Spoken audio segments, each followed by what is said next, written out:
What's good, what's goody, and hi, hello, welcome to Not Another Talanoa, a new podcast from us.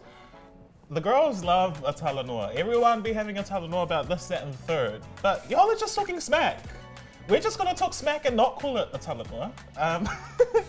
This is our very first episode, and my name is Brianna, and joining me today is the wonderful Latayvia Tualasea-Tautai. Hi, Tay. Talofa, thanks for having me. Introduce yourself. What do you do? Where are you from? Yeah, my name is Latayvia. My full name is Latayvia Taiopua Anastasia Ngaire Jun Tualasea-Tautai. Every letter and their dog on the passport. Girl. Absolutely. I work as the project manager for Young Women, Money and Work at the YWCA. So that is an organisation focused on empowering young women. And I'm Samoan, second generation New Zealand born. And I'm just really excited to be here with you to talk smack. Exactly. I mean, it's a talanoa if you want it to be. Yeah, it's a hui. Up to you, you. But we've got a lot to cover this week, and we're going to be chatting about the talk of the town, which is graduation attire. The girls aren't impressed because they can't wear what they want to wear at their graduation. And then we're also catching up on some hot tea. The Samoa border is reopening, and we will have a little, not a talanoa, have a talk about the Met Gala. So let's get into our issue of the week.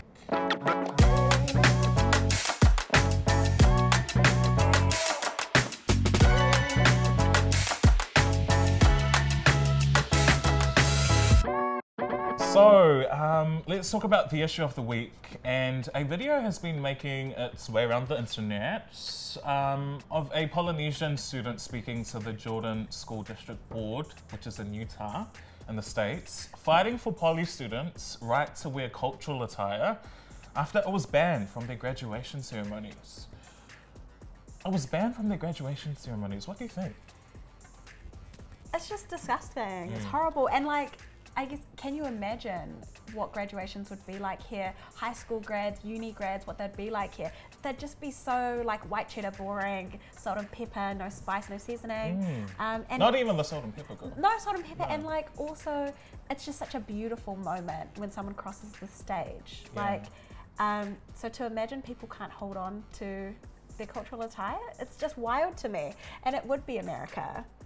It would be. It's crazy. Why does what someone wears, someone else, by the way, like, why does that bother you? Why is it any of your business? Because apparently the story was that people were complaining that poly attire made them feel uncomfortable.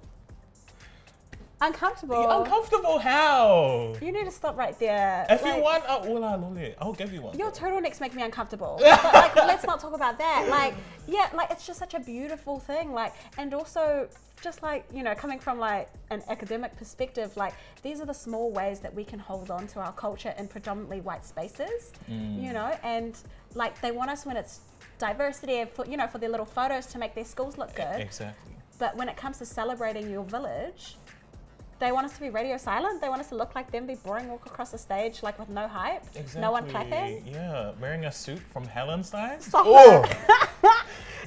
You're so right about the photos thing, because they always take the photos at the grads, right? Yeah, of the poly students, because absolutely. they're decked out, and then who do you see on the billboards? The poly students. Absolutely. You don't see Mr. Suit and Yeah, tie. exactly. And I think it speaks a lot to where America is, because we're not that great. I'm not saying we're perfect at all. New Zealand has a long way to go, especially small town New Zealand, in regards to embracing cultural diversity and like Hastings, girl.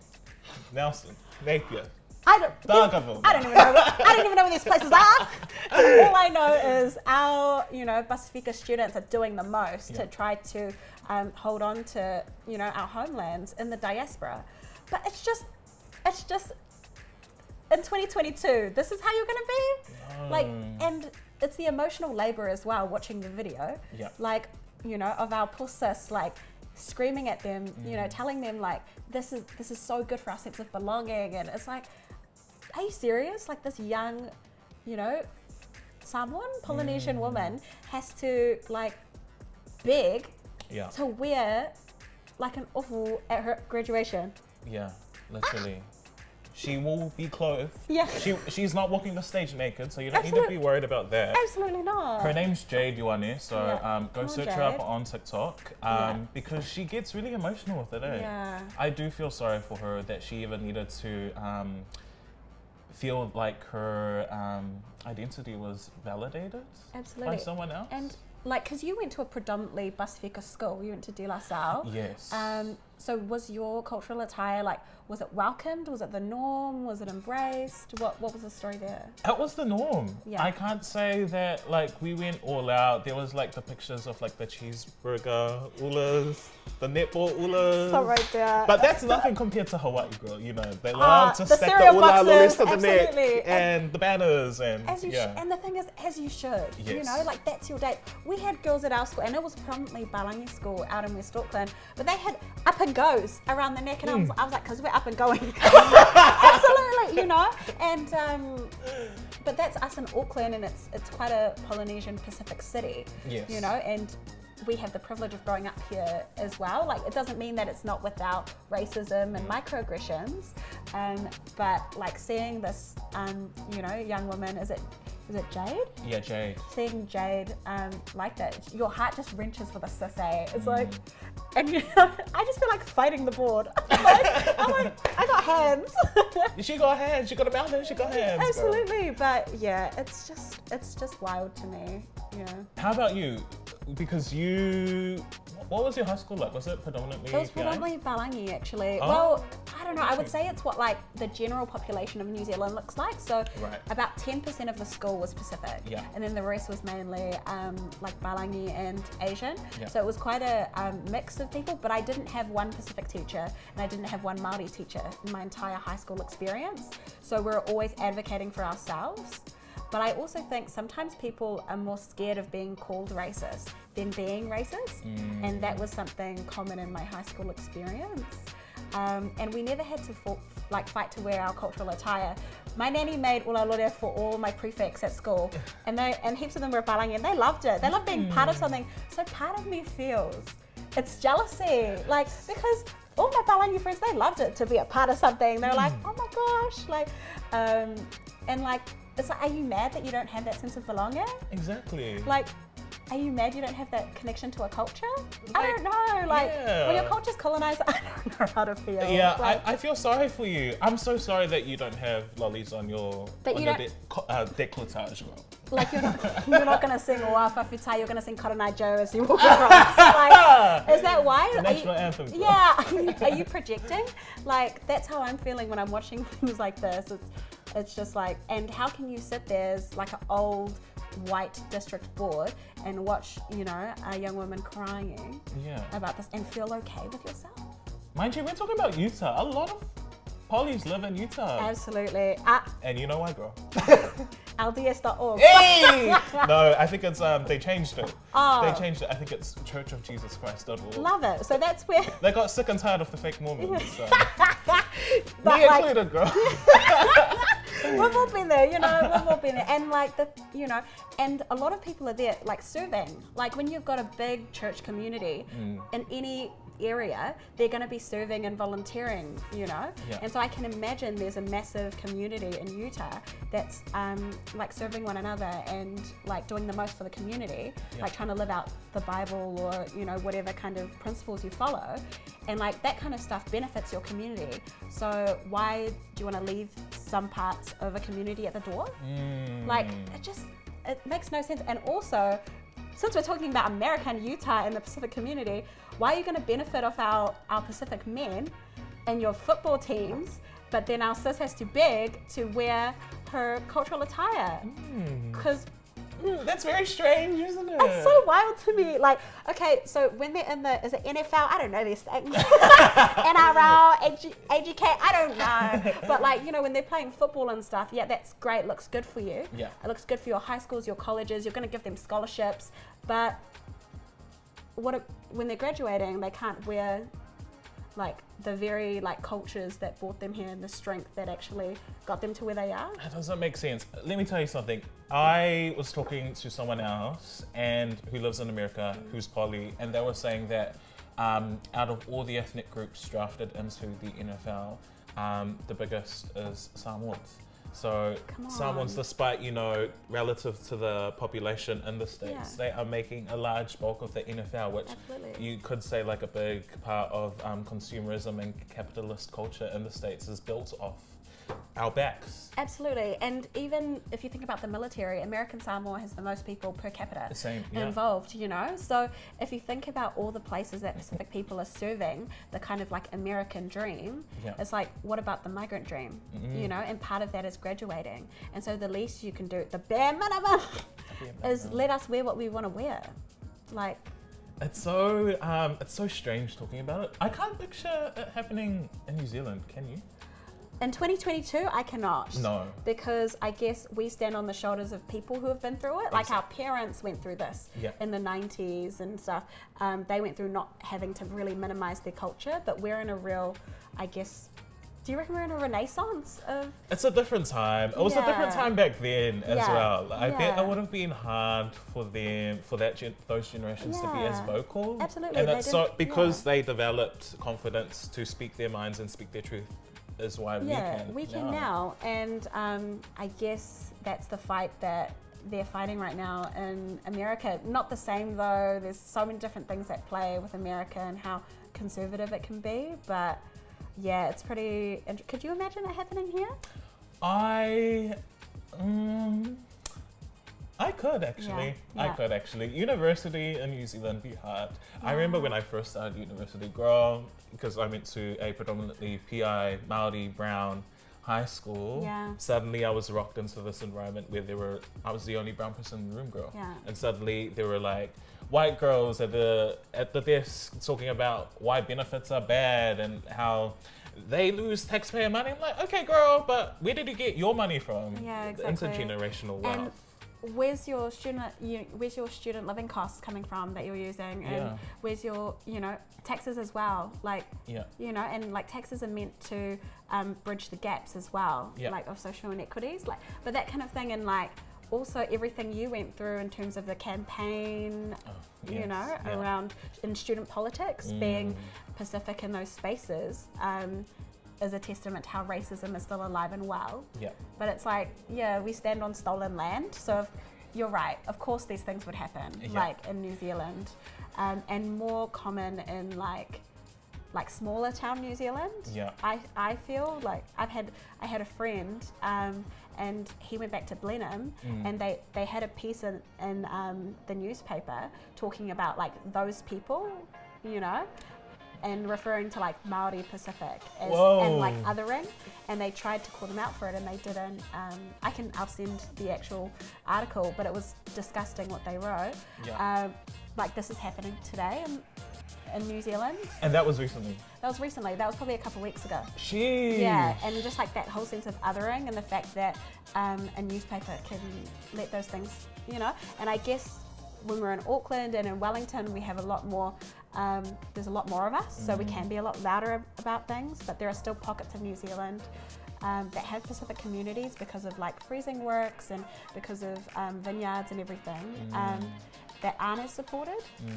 Yeah, so you definitely did remind me. You're right, it could happen here. I'm in a little bubble. I was like, surely not happen here. I was like, yeah, maybe in Auckland. But in New Zealand, our city girls, we're protected girls. It do be a privilege, but outside of Auckland, outside of Wellington, every day Pacific students in high school are going through this, but uni especially is such an elitist space. What are some of your stories, girl? Okay, so in my politics lectures, people will be silent when we're talking about, so I'm taking a terrorism paper, for example. Like sometimes people will be silent when it comes to terrorism and in non-white spaces. And then all of a sudden we're talking about white supremacy, we're talking about, nationalism, terrorism, kind of a thing. And all of a sudden you've got the white boys standing up. I'd like to play the devil's advocate.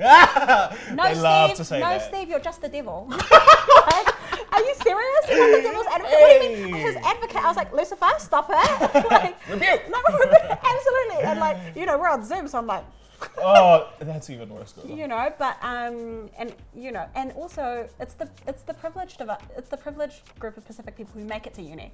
You know, so we're lucky enough to be there. Yeah. But then, like, whether it's safe for us is another question. And I feel, especially for those who, you went to a predominantly Pacific school, like, we're not talking about the devil's advocate. No. You know what I mean? Like, no need for the devil's advocate. Facts are facts. Facts are facts, and racism is racism. Yes.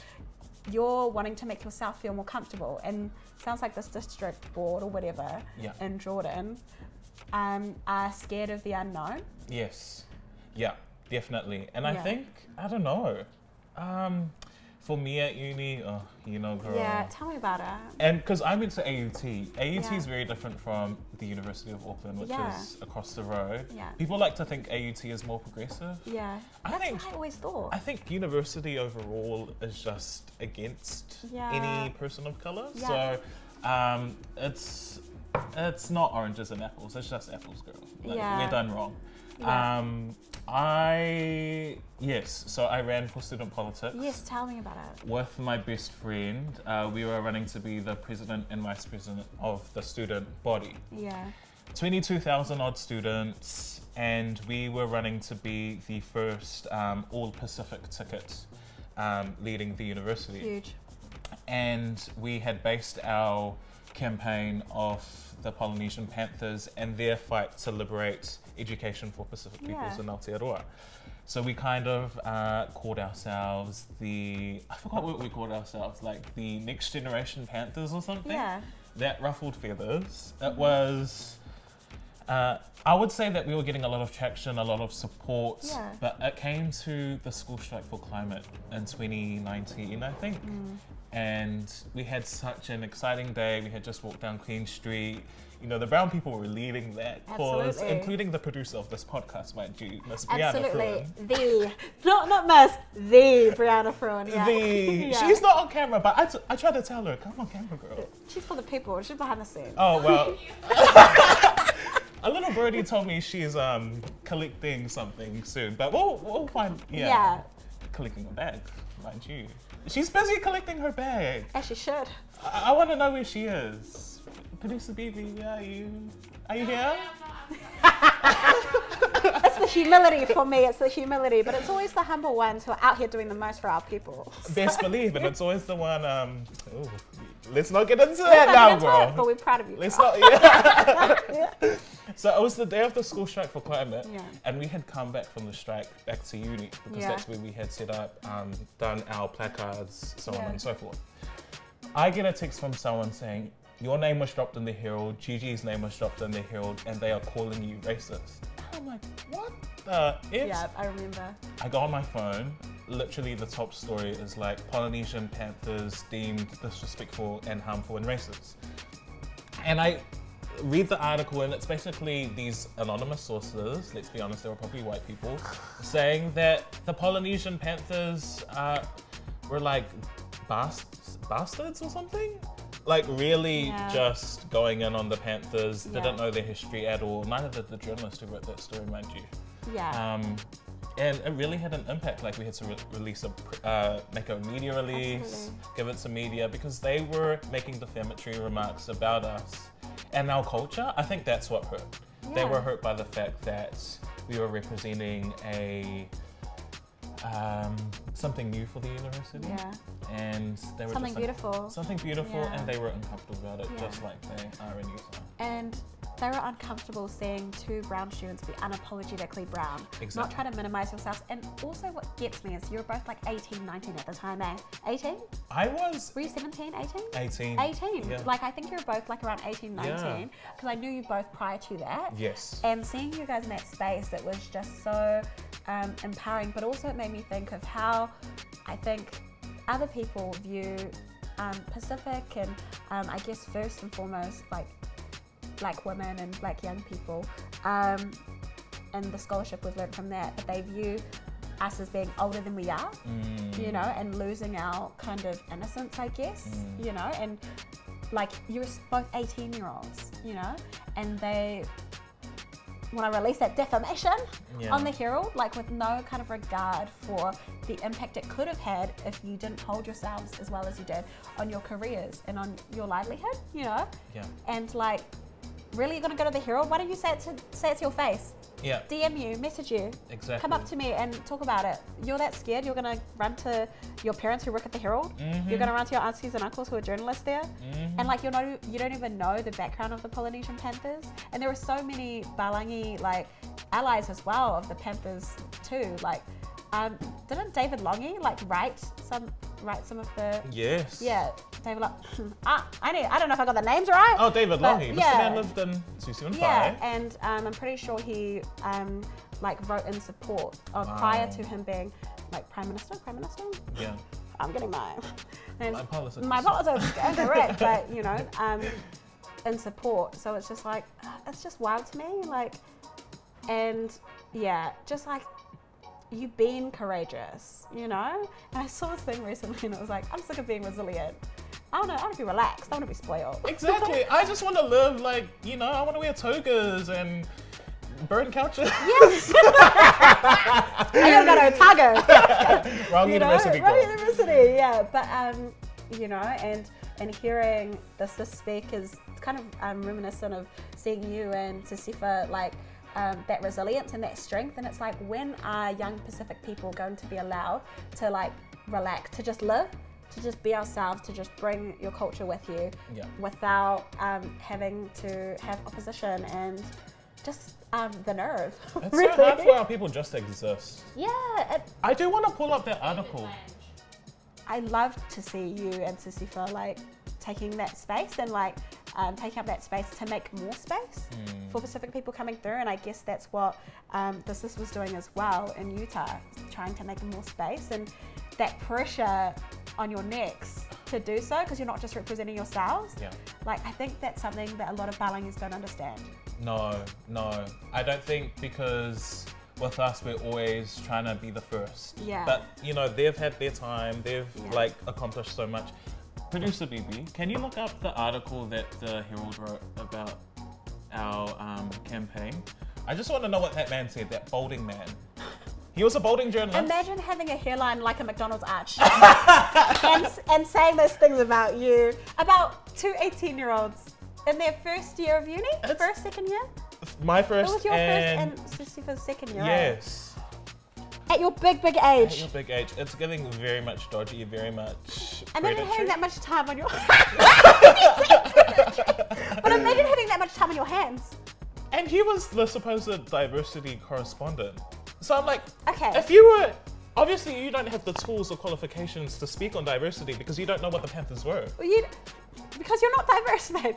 But like, what gets me as well is some people don't understand how racism actually works. That it's not just like people calling us slurs to our faces. No. It's also these macroaggressions, these systems, universities, and spaces that we aren't safe in.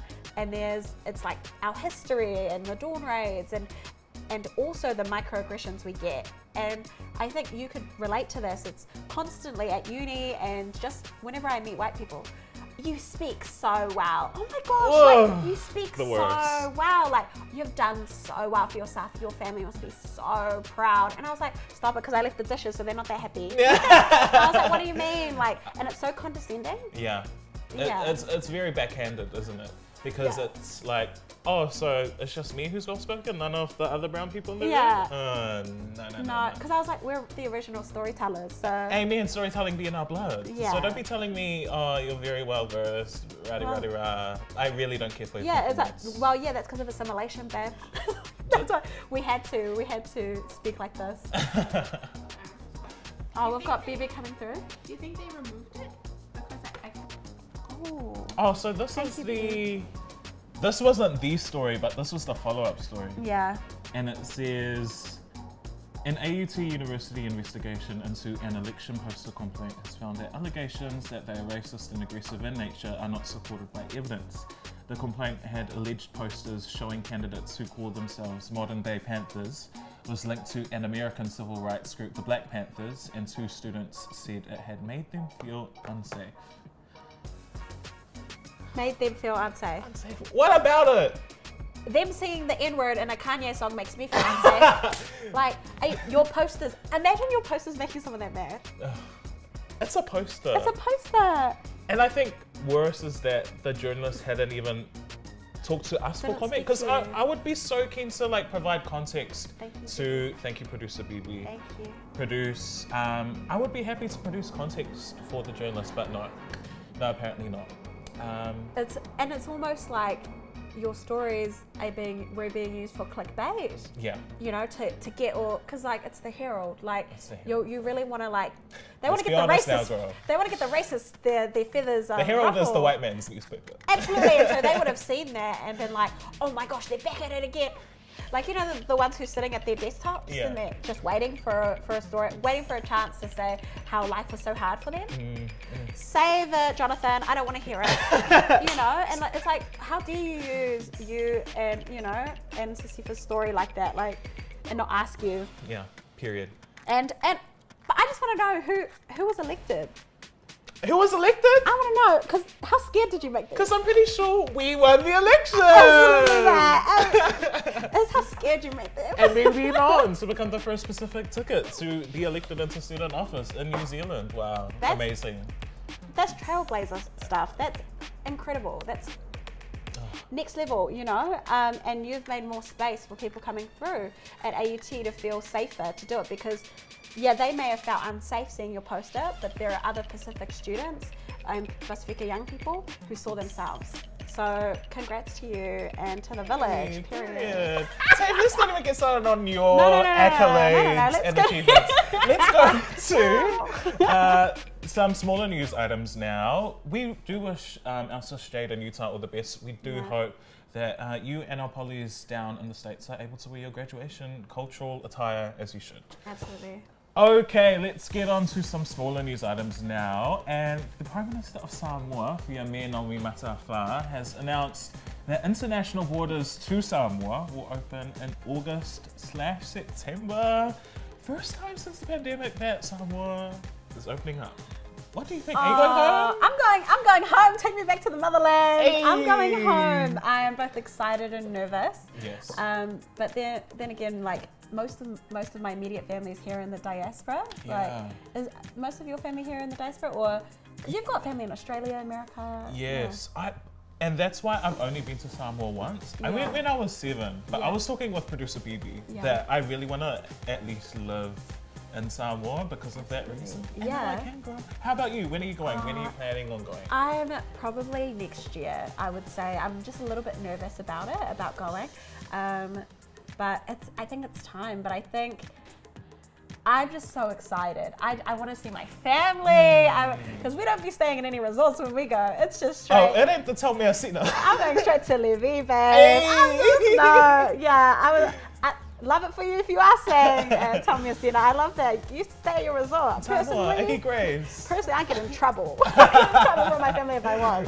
But each to their own. But I want to know how our producer BB, who is actually born and raised, feels about going home. That's different. Producer BB, are you excited? Come on. Yes, very excited.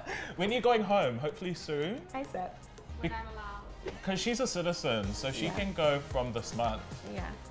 But us peasants, we have to wait till August. All right, for your meal. Yeah, our family wanted to come here back then. Now we suffer. Exactly. But no, that's exciting news, especially for those of our sisters and brothers who are born and raised and stuff. Exactly. To go back, and especially those here studying. Yes. Like, they've been fiending to go back, my mates. So I'm like, okay, go.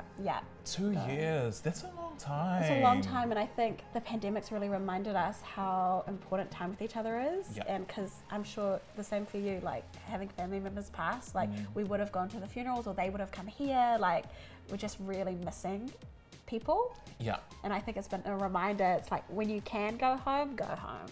I think it's the fact that that period where the borders were closed, it was forced. Yeah. I think if we had the option to go to Samoa, it would be better, but it's just the fact that we can't go point blank, period. Absolutely. That has really niggled at me. But, it's been hard, understandably.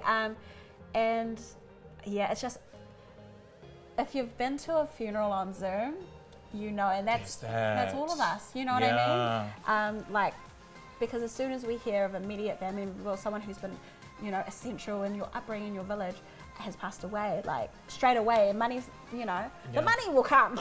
We'll find the money, but you're there, you know, and not being able to be there and to support your family, it just hits different. And yeah, take us home. Take us home, take us back to the islands, back to the motherland. And Savage sang. Savage, if you're listening to this, hi. But then there's also the clubs, girl. I want to party in Samoa. I mean, last time I went, I was 7. I was 17, but I was still there. But I was still there because I've only been once as well, and that was when my aunties took me, and they were only in their 20s when they took me and my cousin who was 16. Don't worry. Yeah, we may have made it in the clubs. Maybe, maybe not. I don't know how we'll be held accountable. However, was it Producer BB's club? I'm not going to name names.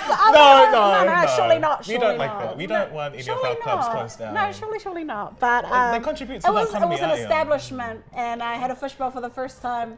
But and so Simon was me, and it was, so, and I loved it. So they took us there for the first time because, like, to be honest, growing up, like, I've talked about my upbringing. This is, like, I was raised by a single mum, and the benefit, we couldn't afford to go back home.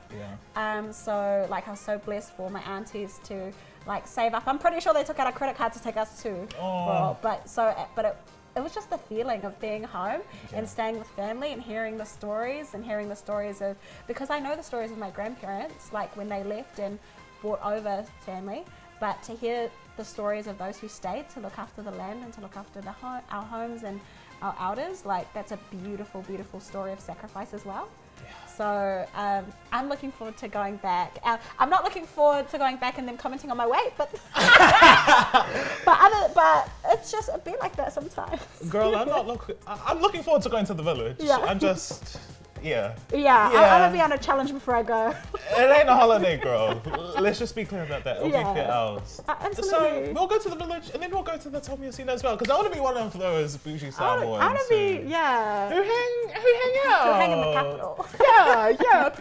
Good. Let's move on to another news item now, and this week was the extravagant Met Gala, where A-list celebrities gathered to fundraise for the Metropolitan Museum of New York. I'm aware that producer BB has got us some photos to look at, girl. And let's just look here. We've got Cardi B. She was dressed in Versace. What are your thoughts on Cardi? I think Cardi and Versace are just didn't Migos do a song called Versace? Like, it just. I don't know, Migos. Yeah. That's her husband. That's her man. But yeah, that's Cardi's man. So he's not really in anything. But she was definitely giving opulence. She was giving. Because the theme was gilded era? Glamour? Gilded glamour. Was it? Or gilded era? I don't.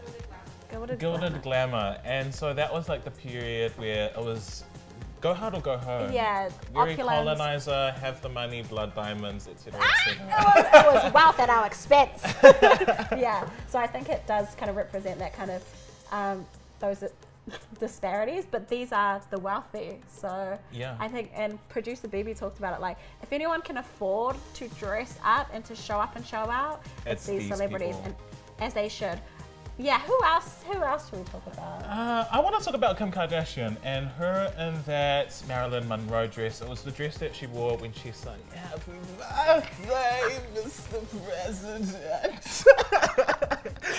And Miss Kimmy, she lost 7 kgs in 3 weeks to fit this dress, girl.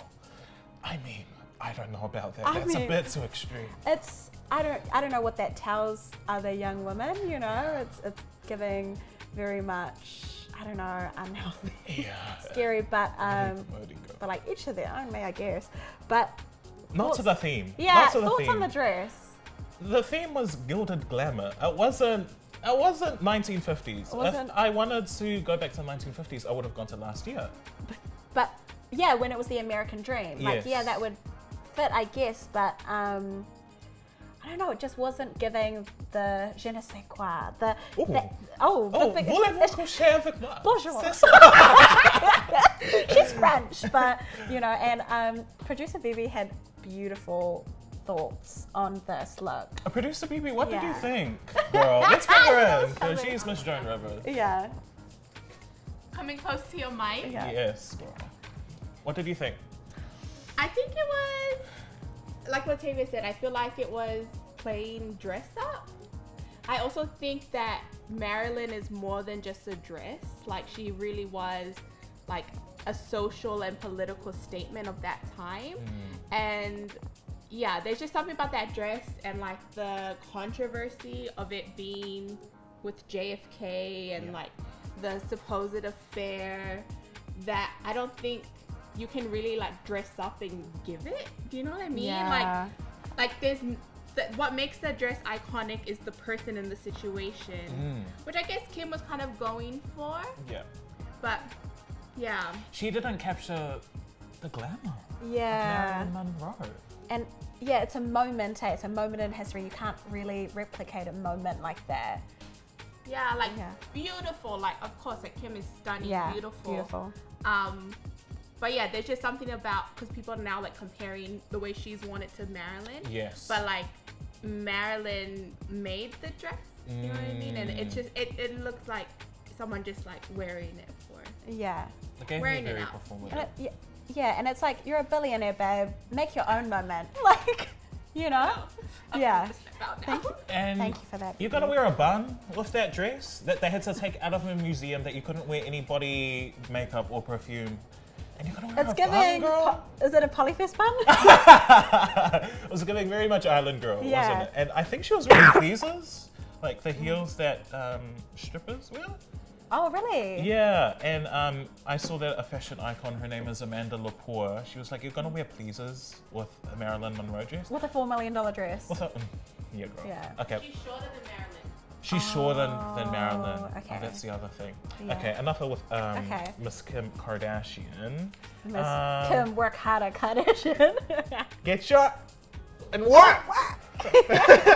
Okay, the Blake Lively. Blake Lively. Oh, She doesn't miss. Like, she doesn't miss. Well, she can't miss. She's got nothing else going. I feel like she's like one of those people. It's like Mariah Carey and Christmas sometimes. Yes. It's like you don't know where they go, and then they come back and they're the icon. You know. You were so Like, right. I don't know what she does in between, like making funny tweets with her husband. Was she on Pretty Little Lies? What was she No. on? It was Gossip Girl. Girl. Like, she is the Serena van der Woodsen, like a socialite. Yeah, she gives socialite vibes. Yes. And like, but she's gorgeous, and it's a moment. And I love when they change their ufu in the middle of the carpet. The reveal. Yeah, it's just very. Yeah. She looked very regal. I do have to say the color. The color's throwing me off. The Yeah. glitter and the pastel I don't think mesh quite well. But the silhouette, she always pulls it off. Always. And that reveal was amazing. Beautiful. We have got Bella Hadid looking very much dominatrix. She's giving me very 50 Shades. It's also giving me, what is it? Adam's Family? Adam's Family. Yeah, she's giving me Morticia, but Morticia was a bit more iconic. Like, Bella Hadid, I think, is just so striking looking. And, well, you know, come on, Miss Supermodel. So I always expect a lot. But, you know, I'm expecting a lot for someone who wears the same shoes every day. But, you know, these are millionaires and I mean, billionaires. I'm wearing Dickies, girl, so you don't have to listen to me. But What about it? But they have millions of dollars, and they do. Producer BB was also saying with Bella, because Bella turned up with a very Marie Antoinette-like hairdo. Okay. She would have liked to see, producer BB was saying she would have liked to see more hair with the outfit. Yeah. And I do think that with much of the celebrities, I'm seeing very much, Khloe Kardashian came with like a slick back bob. That does not give me golden. no, I'm wanting glamour. I want the like French Revolution. I want them to put the fake things on their face. Yeah, the mole, I want the powder. I want, like, let them eat cake energy. I want you know? whiteface. Because there's a lot of tanning going on. There's Reverse a lot that of narrative. there's a lot of Bondi sand. Show us what you look like when you had lead poisoning. Give us baby powder. Give us Johnson & Johnson, girl. Absolutely. Okay, let's talk about Miss TikToker. Miss Addison Rae, it's giving me very much H2O, just add water. Like, if I wanted to go to make a... Clear. No, Cleo. Clear. Yeah. Oh, the TikTokers, girl. I don't know about inviting them to the Met Gala. I'm just like, are you serious? She's close with Kourtney Kardashian, I guess, but... Who just got invited this year? And, Kourtney, she looked like she just walked out of H&M with 3 outfits. Miss Addison Rae, she I don't know. You know what Kourtney Kardashian was giving me? She was giving me like, you've got work drinks after work and you forgot about it. So you just cut your off-wood, you know, and just make it a crop. And then you got your like shapewear underneath. That's what it was giving me. Shapewear and then the black skirt. Like, pick a color. Pick a theme. Pick a theme. Because didn't you say? You live for a theme. One thing about Miss Latayvia, girl, she lives for a theme. Every time we go out, she's like, oh, so what's the theme? What's the theme? even today with our Talanoa Talks Back, I was like, so what's the vibe? And she What's was the like, theme? are we wearing cultural attire? I was gonna come in my church robes. And so I had to get changed. I was like, okay, let me go casual. I love a theme, so when they continuously miss on the themes, like each year, like Brianna, come back and save it. Exactly. Bad gal. And Zendaya, we missed Zendaya as well. Oh yeah, where was she? She was working. This girl's bagging her chicks. I mean, Miss Zendaya, she's the hottest girl out. Absolutely. And Brianna, she's got to pray for her baby girl. She ain't got no time for Met Gala. She's got no time for this foolishness. For this clownery. Yeah. This tomfoolery. Oh, what is this giving you? This is giving me, I'm not sure the name of the celebrity. Do you know who this is? I'm not too sure. Who's the Oscar Isaac of what's he famous? Oh, Dune, Star Wars. Oh, girl. Oh, this is sci-fi. Girl. I don't watch sci-fi. I don't watch sci-fi, girl. But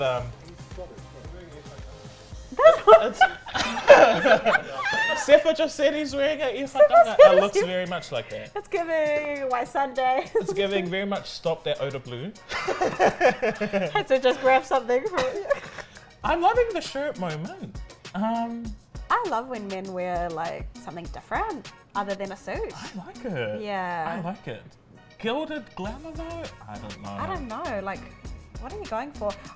There were some other pieces that I really loved.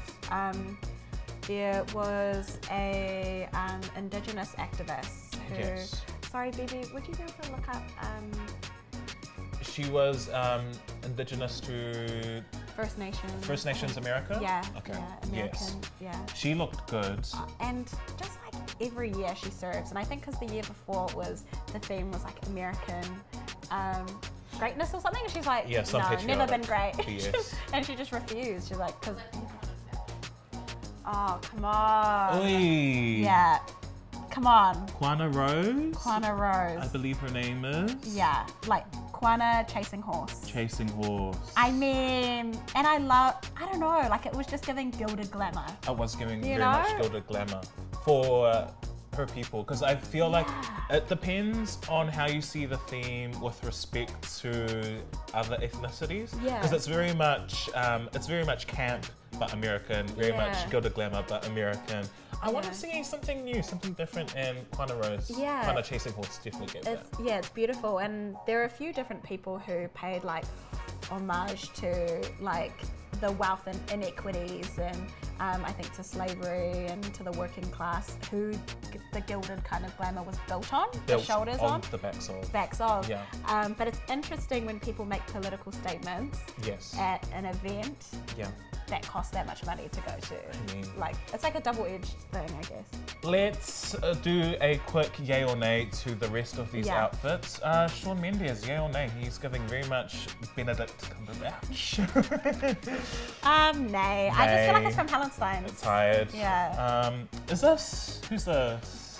Oh, I just love her. Yeah. Laura. She was on Spider-Man. Oh, was she on Spider-Man? Yeah. With Zendaya and Yeah. her man? Yeah. Yay or nay? I just love her. I'm sorry. I say yay. I give it a yay. I mean, she's a person of color, girl. Yeah. We're giving all of them yays. Yeah, absolutely. And who else? Billie Eilish. Nice. Oh, yay or nay? She stuck to theme. She's a yay to me, I think. And I feel like she didn't lose any of herself. Yes, exactly. Yeah. Yeah, I give Yeah. it a yay. Absolutely. Okay, period. Met Gala until next year. Oh my gosh, you know the year's going fast when the Met Gala comes around. I feel like the last one was like 2 seconds ago. Literally, 2022. I don't know what it's going to be. But thank you for having us on Joan Rivers Fashion Police. Rest in peace, Joan Rivers. Apparently she was not that girl, but we'll save that for another podcast. That is not another Talanoa for today. Thank you so much for joining us, Latayvia. Thank you for having me in this space. It's our first episode and we had to go with someone who's confident in front of the camera. So I was like, Latay, can you do it? And I asked her on a Friday. She was like, I'm going out to drink. But I'm here. But it's a yes. Thank you so much, Tay, for joining us. And thank you to the audience for joining us. We hope to be back next week with another episode of Not Another Talanoa. Bye.